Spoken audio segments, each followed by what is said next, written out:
Great. Okay, so to play Blue's Clues, we gotta find Paw print! paw print, right, because that's the first. Clue!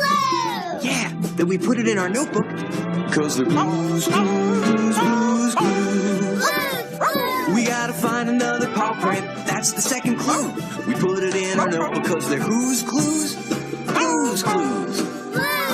We gotta find the last paw print. That's the third clue. We put it in our notebook because they're Blue's Clues, Blue's Clues. You know what to do. Sit down in a thinking chair and think. Think. Cause when we use our minds, take a step at a time, we can do anything that we wanna do. Okay. Did I just see blue?